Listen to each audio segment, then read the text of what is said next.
አሰላሙ አሌይኩም ወረህመቱላሂ ወበረካቱ። እንዲሁም ክርስቲያን ወገኖች ሰላም ብያለሁኝ። ሰላማችሁ ብዝዝት ይበልልኝ ውድ ሀገሬ ልጆች፣ እንዲሁም የቻናሌ ተከታታዮች ላይክ፣ ሼር፣ ሰብስክራይብ እያረጋችሁ አበረታቱኝ። የምታበረታቱኝ እህት ወንድሞቼ ከልብ አመሰግናለሁ። ኑሩልኝ፣ ክበሩልኝ። እንዲሁም ደግሞ ቤተሰብ ያልሆናችሁ ሰብስክራይብ በማድረግ ቤተሰብ እንሁን እላለሁኝ፣ የደወል ምልክቷን በማጥቆር።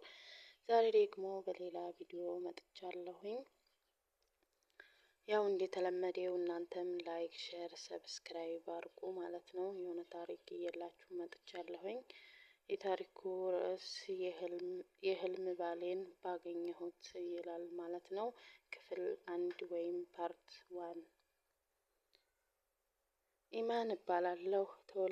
ተወልጄ ያደግኩት በኮምቦልቻ ከተማ ነው። ለቤተሰቦቼ የመጨረሻ ልጅ ነኝ። አባቴና ታላቅ ወንድሜ ሷልህ በንግድ ስራ ላይ ተሰማርተዋል። እናቴ የቤት እመቤት ነች። ቤተሰቦችን መንከባከብ ከስራዎች ሁሉ በላጭ ነው። ለእናቴ ቤት የመጨረሻ ልጅ በመሆኔ ሁሉም ይሳሱልኛል።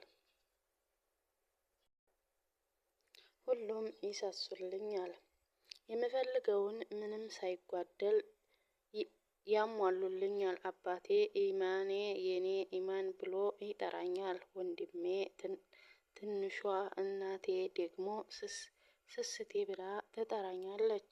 ብቻ ሁሉም በራሳቸው ፍቅራቸውን የሚገልጹላቸው ቃላት ይጠሩኛል። እኔ በባህሪዬ ተጫዋች እና ተግባቢ ነኝ። ኩርፊያ ብሎ ነገር አልፈጠረብኝም። ሁሌም መሳቅ አመሌ ነው። ነገሮችን በቀጥታ አመጣጣቸው አምኜ እቀበላለሁ። ሰው ይጎዳኛል፣ መጥፎ ነገር ያደርገኛል ብዬ አላስብም። ሁሉም ሰው በአንድ አያለሁ። እናቴ ታዲያ እባክሽ ሰው አትመኝ፣ እንደራስሽ አድርገሽ አታስቢ፣ ሰው አይታመንም ትለኛለች።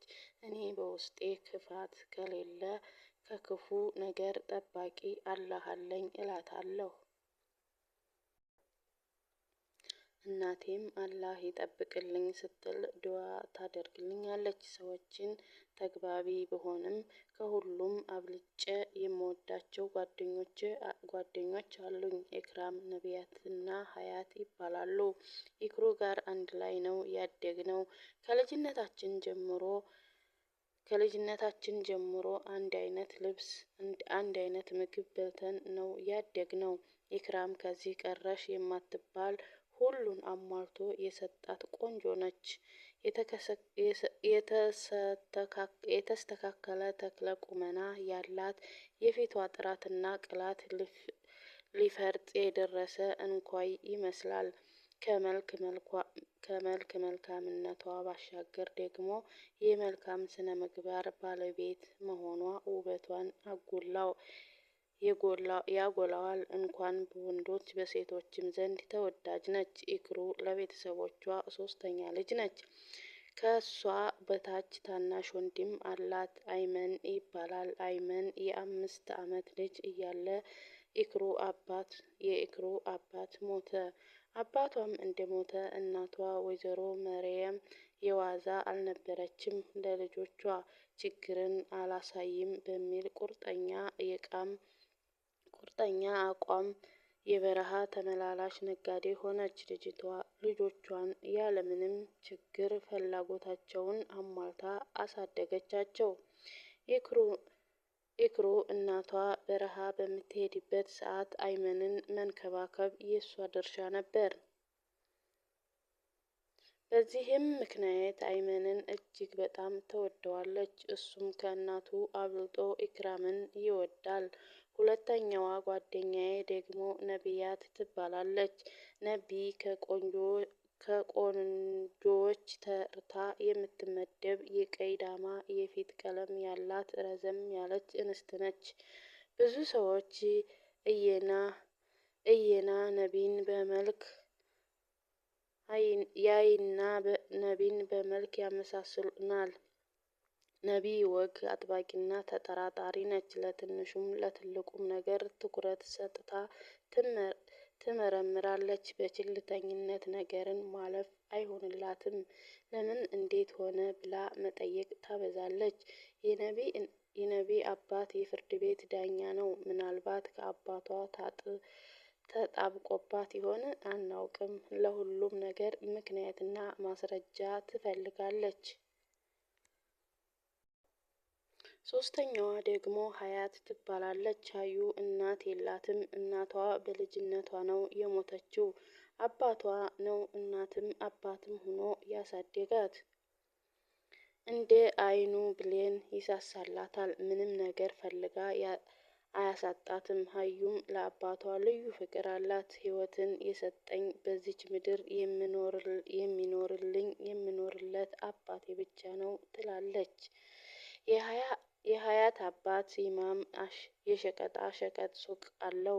የዕለት ገቢ ስለማያጣ ጥሩ ኑሮ ይኖራሉ። ሀዩ ሲበዛ ለሰው አዛኝ፣ ሩህሩህና የዋህ ልብ አላት።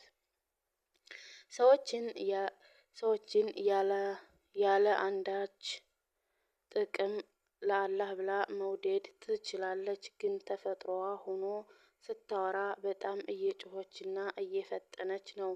በዚህም የተነሳ እስኪ ዝም በይ፣ ድምፅሽን ቀንሽ የተባለችበት ጊዜ ብዙ ነው። አስታውሳለሁ የ12ኛ ክፍል ተማሪዎች ሆነን በስፖርት ክፍለ ጊዜ ዮናስ ከሚባል ልጅ ጋር አትጩሂብኝ ብሎ ሰድቧት ተጣሉ። መምህሩ ተቆጥቶ አባረራቸው። እኛም ከመምህሩ ጋር ለማስታረቅ ልመና ጀመርን። ወላጅ ሳታመጣ አትገባም ብሎ እምቢ አለ። ለኢክራም እንደምንም ለምና አስታረቀቻቸውና ወደ ክላስ ስንሄድ ኢኮኖሚክስ መምህራችን ብርሃኑ ገብቶ ማስተማር ጀምረዋል። እሱ ከገባ በኋላ በር አንኳኩቶ መግባት የማይታሰብ ነው።